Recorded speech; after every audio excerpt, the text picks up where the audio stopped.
Branch. मैं हसन इफ्तिखार लेकर आया हूँ आपके लिए दिन भर की खास खबरें। सबसे पहली खबर यह है कि जनरल आसिम मुनीर की जानिब से शुरू किए गए ऑपरेशन के नताइज सामने आना शुरू हो गए हैं। आपको याद होगा कि जनरल आसिम मुनीर ने बिजनेसमैन के साथ मीटिंग में कहा था कि डॉलर की कदर को नॉर्मल रेट पर लाया जाएगा, जो उसकी हकीकी वैल्यू है उस पर लाया जाएगा।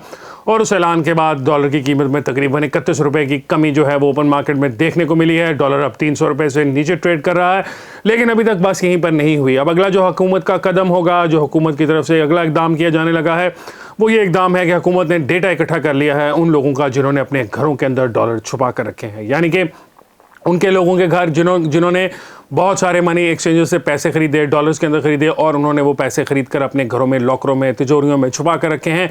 अब बारी आने वाली है उन लोगों की। उन लोगों के खिलाफ ऑपरेशन करने का इंदिया ना सिर्फ दे दिया गया है, बल्कि लिस्टें हो गई हैं तैयार, और आने वाले दिनों में लोगों के घरों पर छापे मारकर ये डॉलर निकाले जाएंगे। बिल्कुल ये बात आप दुरुस्त सुन रहे हैं। FIA और दीगर जो हसास इदारे हैं उनकी जानिब से इस वक्त इंटरिम वज़ीर आज़म को लिस्टें फराहम कर दी गई हैं। उसमें बता दिया गया है बड़े बड़े नाम हैं लोगों के, जिनके बारे में जो बिजनेसमैन कम्युनिटी से भी ताल्लुक़ रखते हैं, सियासतदान भी हैं और मुख्तलिफ इस तरह के ब्यूरोक्रेट्स भी हैं, जिनके पास घरों के अंदर डॉलरों के अंबार लगे हुए हैं। पाकिस्तान की इकॉनमी इस वक्त इस सूरत हाल की मुतहम्मिल नहीं हो सकती कि लोग मार्केट से डॉलर खरीद कर स्टोर करते रहें। अब उनको मौका दिया गया था, कहा गया था कि वो अपने डॉलर ले आएँ, ओपन मार्केट में बेच दें, मनी एक्सचेंजेस को बेच दें, लेकिन इन तमाम लोगों ने उस पर अमल दरामद नहीं किया। तो अब वक्त आ गया है कि इन लोगों के घरों पर छापे मारे जाएंगे। इसके लिए कानूनी कार्रवाई जो है वो तैयार हो चुकी है। कानून जो है वो हरकत में आने वाला है, और हरकत में कानून जब आएगा तो आपको पता है कि फिर बड़े बड़े नाम हों या छोटे छोटे नाम हों, सब अब उसकी लपेट में आ जाएंगे। फैसला जो है वो हो चुका है। आने वाले दिनों के अंदर ये ऑपरेशन जो है, ग्रैंड ऑपरेशन, ये लॉन्च किया जाने जा रहा है। इससे फ़ायदा ये होगा कि पाकिस्तान के अंदर इस वक्त जो मामलात ख़राबी की तरफ चल पड़े हैं, पाकिस्तान के अंदर जो डॉलर की कमी है, पाकिस्तान की गवर्नमेंट की जो इकॉनमी के मसाइल चल रहे हैं, उनका कोई ना कोई हल निकल आएगा।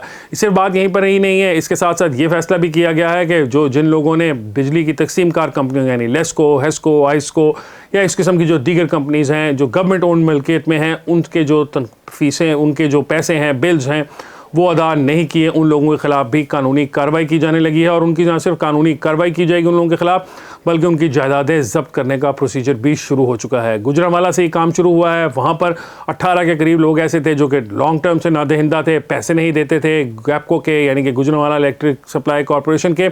तो फैसला ये हुआ है कि उनकी जो जायदादें हैं वो ज़ब्त कर ली जाएंगी, उनकी ऑक्शन की जाएगी, नीलामी की जाएगी, और वो बेचकर उनके जो बिल हैं वो उतारे जाएंगे। तो जैसा कि आप देख रहे हैं कि इस वक्त मामला जो है वो इस शदीद क्रैकडाउन की तरफ जा रहा है। ऐसे तमाम अनासर जो कि पाकिस्तान की रियासत से फ़ायदा उठाते रहे हैं, उनको मज़ीद फ़ायदा उठाने की इजाज़त नहीं मिलेगी। जनरल आसिम मुनीर साहब जो हैं इस मामले में बड़े क्लियर हैं, इवन दो ये उनका काम नहीं है, लेकिन फिर भी मुल्क के हालात इस कदर ख़राब हो चुके हैं कि उनको इस काम में आना पड़ा। तो आपको याद होगा कि जब आसिम मुनीर साहब ने इक़्तिदार संभाला था या अपनी chief of the army staff की पोस्ट संभाली थी, तो उन्होंने वादा किया था कि वो सियासत के अंदर या इन एडमिनिस्ट्रेटिव मामलात में मदाखलत नहीं करेंगे। लेकिन पाकिस्तान के मामलात और हालात इस कदर ख़राब थे, इस नहज पर पहुँच चुके थे कि उनको इस मामले में एक्शन लेना पड़ा। अब आने वाले दिनों में पता चलेगा कि उनका लिया हुआ जो एक्शन है उसके मज़ीद कितने अच्छे दूररस नताइज होंगे, कितने अच्छे फ़ायदे होंगे पाकिस्तान को। अभी तक के जो उनके इक़दाम हैं उनसे पाकिस्तान को बहरहाल बहुत ज़्यादा फ़ायदा हुआ है। अगली खबर जो है वो हमारे पास है, इंटरनेशनल खबर है, लेकिन हमारे हमसाया मुल्क भारत से रिलेटेड है। उसके लिए इंपॉर्टेंट बात यह है कि भारत का जो सफ़ीर है कनाडा के अंदर, उसको निकाल दिया गया है। कैनेडियन वज़ीर आज़म जस्टिन ट्रूडो ने अपनी पार्लियामेंट में खिताब करते हुए बताया कि हरदीप सिंह नजार जो थे, जिनका कत्ल हुआ था वैंकूवर के अंदर इस साल जून के महीने में, उनके कत्ल के पीछे न सिर्फ भारत इन्वॉल्व है, बल्कि भारत की जो रॉ है इंटेलिजेंस एजेंसी, उसके जो स्टेशन चीफ हैं ओटावा जो कैपिटल है कनाडा का, उसके अंदर वो इस सारे मामलात में मुलव्विस थे।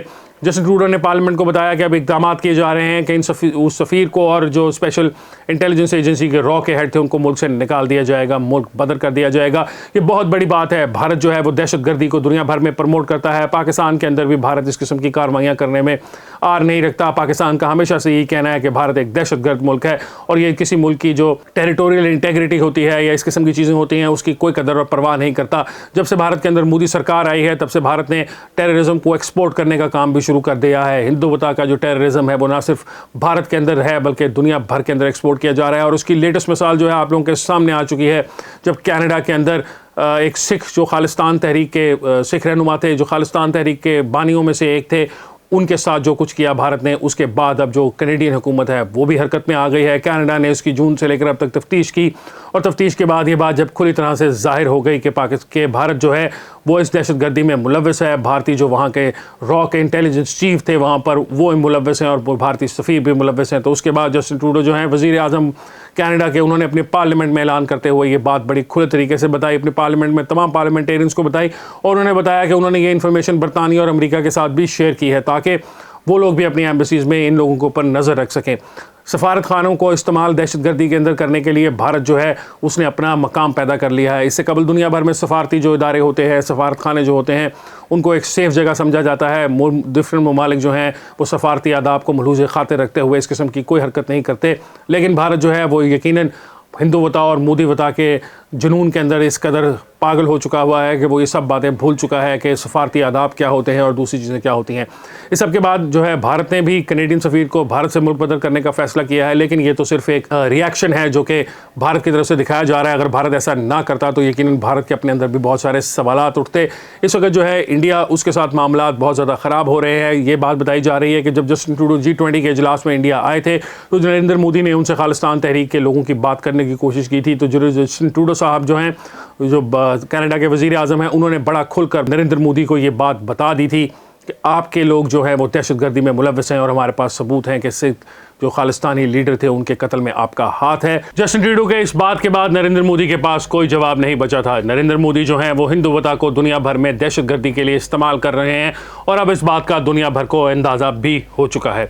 हमारे प्रोग्राम की आखिरी खबर जो है वो नवाज शरीफ साहब की पाकिस्तान वापसी से मुतल्लिक है। हम बारहा ये बात बता चुके हैं कि नवाज शरीफ साहब की वापसी के मुतल्लिक बहुत सारे इबहाम पाए जाते हैं। यहाँ पर बहुत सारे सवालात किए जाते हैं कि क्या नवाज शरीफ साहब पाकिस्तान आएंगे, तो वो पाकिस्तान की अदालतों से तो इश्तहारी हो चुके हुए हैं। बहुत साल पहले वो पाकिस्तान से चले गए थे, जब उनको वापस आकर अदालतों के सामने पेश होना होगा। जेल से वो बरतानिया गए थे, क्या वो पाकिस्तान आकर वापस जेल जाएंगे? इन तमाम सवालात के जो जवाब हैं वो आने वाले दिनों में हमें पता चल जाएंगे। लेकिन इस वक्त बात यह है कि मरीम नवाज़ और हमजा शहबाज शरीफ साहब जो हैं उन्होंने उनकी वापसी का जो प्लानिंग है उसकी सारी काम जो है वो शुरू कर दिया है। कल भी इस मामले में एक बहुत बड़ी मीटिंग हुई थी जिसके अंदर पाकिस्तान मुस्लिम लीग नून के जो मुख्तलिफ रहनुमा हैं, मुख्तलिफ शहरों के अंदर से आए हुए रहनुमा थे, उनको बताया गया था कि उनकी क्या क्या जिम्मेदारियाँ हैं। हमारी जिन सोर्सेज से बात हुई है पाकिस्तान मुस्लिम लीग नून के अंदर, वो बता रहे हैं कि ये एक जमे गफ़ीर इकट्ठा होगा लाहौर एयरपोर्ट के ऊपर 21 अक्टूबर को। तकरीबन 1 लाख का इस वक्त टारगेट है जो कि उनको अचीव करने के लिए कहा जा रहा है। मुख्तलिफ MPs की ड्यूटीज़ लगा दी गई हैं। किसी MP के ज़िम्मे 500 और किसी के ज़िम्मे 1000 बंदे हैं। इसी तरह ट्रांसपोर्ट का बंदोबस्त करने का भी काफ़ी फैसला हो चुका है कि कहाँ से ट्रांसपोर्ट आएगी, कौन ट्रांसपोर्टर्स को लेकर आएगा। पाकिस्तान मुस्लिम लीग नून का ये ख्याल है कि 1 लाख आदमी लाहौर में इकट्ठा करना उनके लिए कोई मुश्किल बात नहीं होगी। ऑब्वियसली जब नवाज शरीफ साहब जो थे वो 2016-17 अंदर एक दफ़ा GT रोड पर निकले थे, तब से लेकर अब तक पाकिस्तान के जो हक़ाइक़ हैं वो बहुत हद तक तब्दील हो चुके हैं। पाकिस्तान की आवाम इस वक्त महंगाई के एक समुंदर का सामना कर रही है और जिसके ज़िम्मेदार वो पाकिस्तान मुस्लिम लीग नून के वज़ीर आज़म शहबाज शरीफ को समझती है। तो ऐसी सूरत हाल में क्या नवाज शरीफ साहब अपने वोटर को घर से निकाल पाएंगे सबसे पहले अपने इस्तकबाल के लिए, और फिर अगर इलेक्शन होते हैं तो उसके अंदर मुस्लिम लीग नून को वोट डालने के लिए? ये सवालात बहरहाल फिर भी मौजूद रहेंगे। लेकिन इस वक्त जो मुस्लिम लीग नून की तैयारी है वो अपने अरूज पर है। यहाँ पर लिस्टें बन चुकी हैं, आइडिया लगाया जा चुका है कि कौन शख्स जो है वो कितने लोग लेकर आएगा और वो बहुत ज़्यादा कॉन्फिडेंट है। मैंने मुस्लिम लीग नून के एक शख्स से पूछा कि इस महंगाई के दौर में जहाँ पर पेट्रोल, बिजली, गैस, हर चीज़ की कीमतों को आग लग चुकी है, इंसान अपनी जेब का घर का सामान लेने के लिए, सौदा सर्फ का सामान लेने के लिए तकरीबन अब डबल के करीब पैसे लगते हैं। ऐसी सूरत हाल में क्या आपका ख्याल है कि लोग जो है वो नवाज शरीफ को वेलकम करने आएंगे? तो उनका कहना था कि हमारा वोटर जो है वो बड़ा बददिल हुआ ज़रूर था क्योंकि नवाज शरीफ साहब पाकिस्तान में नहीं थे, लेकिन नवाज शरीफ के पाकिस्तान वापस आने से जो बददिल वोटर है उसके अंदर एक नई रूह फूंक दी जाएगी और यकीनन वो लोग जो हैं वो पाकिस्तान के अंदर एक नया चेंज देखना चाहेंगे। और उनके ख्याल में नवाज शरीफ साहब ने ये चेंज पहले भी डिलीवर किया था इकोनॉमिक फ्रंट पे, जहां पाकिस्तान को इस वक्त सबसे बड़े मसाइल हैं, वहां पर नवाज शरीफ साहब ही एक ऐसे आदमी हैं जो यहां पर मसाइल से निकाल सकते हैं। उस MP ने मुझे बताया कि मुख्तलिफ जो अरब ममालिक हैं उनकी तरफ से नवाज शरीफ साहब को पहले ही गारंटीज़ मिल चुकी हैं कि अगर नवाज शरीफ साहब इक़्तिदार में आते हैं तो फाइनेंशियल उनकी मदद किस तरीके से की जाएगी, किस तरीके से पाकिस्तान में इन्वेस्टमेंट आएगी। तो अगर ये सारी बातें दुरुस्त हैं और अगर ऐसा हो रहा है तो यकीनन नवाज शरीफ साहब की वापसी का जो पाकिस्तान आने का और उसके बाद इक़्तिदार में वापस आने का चांस खुल चुका है। लेकिन अभी फिर भी अदालतें मौजूद हैं, वो ज़िंदगी भर के लिए नाअहल हो चुके हुए हैं, सज़ा याफ्ता हैं।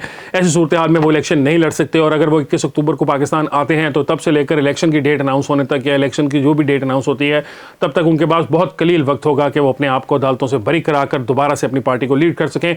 तो शायद मुमकिन यही नज़र आता है कि नवाज शरीफ साहब जो हैं वो कैंपेन ट्रेल पर तो ज़रूर जाएंगे, लेकिन फिर वज़ीर आज़म का सेहरा जो है उनके छोटे भाई के सर पर ही बनता नज़र आ रहा है। आज के प्रोग्राम के लिए इतना, इंशाल्लाह आपसे मुलाकात होगी एक और प्रोग्राम के साथ। हसन इफ्तिखार को दीजिए इजाज़त। अल्लाह हाफ़िज़।